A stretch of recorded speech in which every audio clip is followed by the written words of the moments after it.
तो दोस्तों आप कैसे हैं? आई होप कि आप अच्छे होंगे। तो आज हम लोग इस वीडियो में कक्षा 10वीं के बहुत ही महत्वपूर्ण प्रश्न के बारे में चर्चा करेंगे जो कि हमारे मैथ सब्जेक्ट का है। ठीक है फ्रेंड्स, और यह प्रश्न बहुत ही महत्वपूर्ण है। हर बार बोर्ड के एग्जाम में यह प्रश्न देखने को मिलता है। ठीक है फ्रेंड्स, तो चलिए आइए हम प्रश्न को हल करते हैं। ठीक है, क्या बोल रहा है कि दो वृत्तों की त्रिज्याएं क्रमशः 19 सेंटीमीटर और 9 सेंटीमीटर है। उस वृत्त की त्रिज्या ज्ञात कीजिए जिसकी परिधि इन दोनों वृत्तों की परिधियों के योग के बराबर है। ठीक है फ्रेंड्स, तो सबसे पहले क्वेश्चन को मैं आपको समझाता हूँ। क्या बोल रहा है कि दो वृत्तों की त्रिज्या है क्रमशः 19 सेंटीमीटर और 9 सेंटीमीटर है। तो आप यहाँ पे देख सकते हैं कि मैं दो वृत्त बनाया हूँ। ठीक है फ्रेंड्स, जिसका देखिए पहला का जो त्रिज्या है वो 19 सेंटीमीटर है, जिसको हम R1 लिख दिए हैं पहला वृत्त का, और देखिए दूसरा है 9 सेंटीमीटर, यहाँ पे आप देख सकते हो उसको R2 से मैं लिखा हूँ। ठीक है, अब बोल रहा है कि उस वृत्त की त्रिज्या ज्ञात कीजिए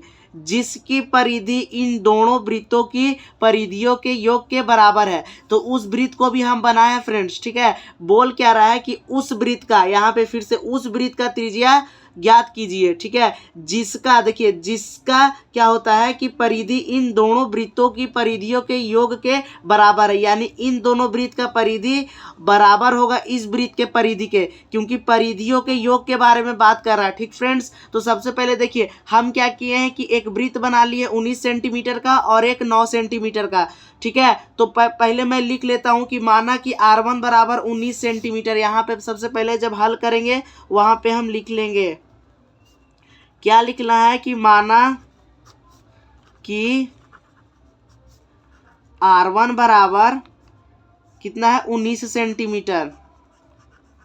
अब यहाँ पे देखिए जो R2 है वह क्या है, R2 मान लेंगे हम 9 सेंटीमीटर को। ठीक है फ्रेंड्स, क्योंकि यह दोनों वृत्त का त्रिज्या है इसलिए को हम एक R1 मान लिए हैं और एक को R2। ठीक है, अब क्या कहता है कि उस वृत्त का त्रिज्या ज्ञात करना, एक नया वृत्त का त्रिज्या ज्ञात करना है जिसका जो परिधि है ना इन दोनों वृत्तों की परिधियों के एक योग के क्या है बराबर है। यानी देखिए इन दोनों वृत्तों की परिधियों को योग कर देते हैं, यानी देखिए जोड़ देते हैं परिधि को, तब इसका जो परिधि होगा ना वह बराबर आएगा। ठीक है, इस ये जो बड़ा वृत्त है तो जो परिधि में त्रिज्या निकालना है जिस वृत्त का उसको हम R मान लिए हैं।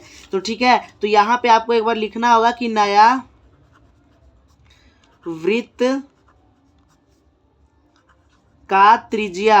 ठीक है फ्रेंड्स, कि नया वृत्त का त्रिज्या, तो नया वृत्त का त्रिज्या को आप कुछ भी मान सकते हैं, जैसे कि मैं यहाँ पे ना कैपिटल R माना हूँ। ठीक है, कैपिटल R माना हूँ। ठीक है, तो यहाँ पे कैपिटल R माना हो, यही नया वृत्त का त्रिज्या को हम लोग को निकालना है। तो सबसे पहले आपको समझना होगा कि क्वेश्चन में यह बोला गया है, क्या बोला गया है फ्रेंड्स, कि इस वृत्त का परिधि और इस वृत्त का परिधि को जोड़ने पर इस वृत्त का परिधि क्या होगा बराबर। तो हम इस वृत्त के परिधि को लिख लेंगे, क्या लिखेंगे, इस वृत्त का परिधि का फॉर्मूला क्या होता है 2πr, लेकिन यहाँ पे r क्या है R1, तो हम लिखेंगे 2πr। तो त्रिज्या क्या है यहाँ पे R1। अब इस वृत्त का परिधि को जोड़ेंगे, देखिए इस वृत्त का परिधि में इस वृत्त का परिधि को जोड़ना है तो प्लस देंगे, और इस वृत्त का परिधि क्या होगा, यहाँ त्रिज्या R2 है तो सेम होगा, क्या होगा 2π, बस जो त्रिज्या में लिख देंगे R2। ठीक है, और इक्वल का चिन्ह देना है, और देखिए इस वृत्त का परिधि क्या होगा बराबर होगा, क्योंकि हमारा क्वेश्चन में ही बोल रहा है कि उस वृत्त की त्रिज्या ज्ञात कीजिए जिसकी परिधि इन दोनों वृत्तों की परिधियों के योग के बराबर, यानी इस वृत्त का परिधि का क्या होगा बराबर होगा।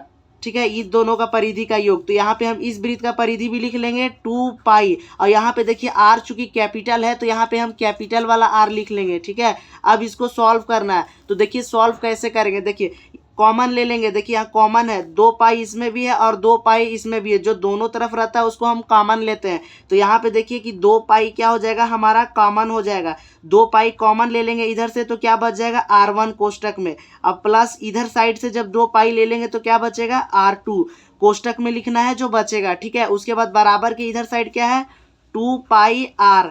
आप यहाँ पे देख सकते हैं कि बराबर के दोनों साइड जब बराबर चीज रहता है तो कट जाता है। इधर भी देखिए 2πr गुणे में है और इधर भी 2πr क्या है गुणे में।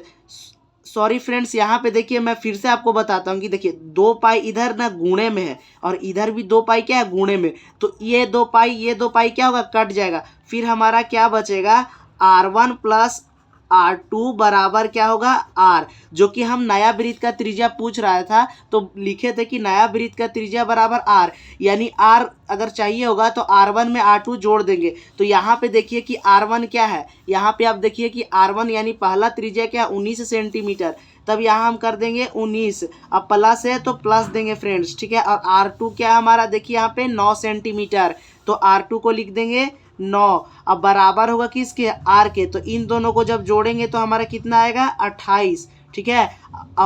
यानी R कितना आया हमारा कैपिटल R 28। चूंकि देखिए कि ये दोनों वृत्त का जब त्रिज्या सेंटीमीटर में है तो जो नया वृत्त होगा ना उसका भी त्रिज्या क्या चीज में आएगा, सेंटीमीटर में।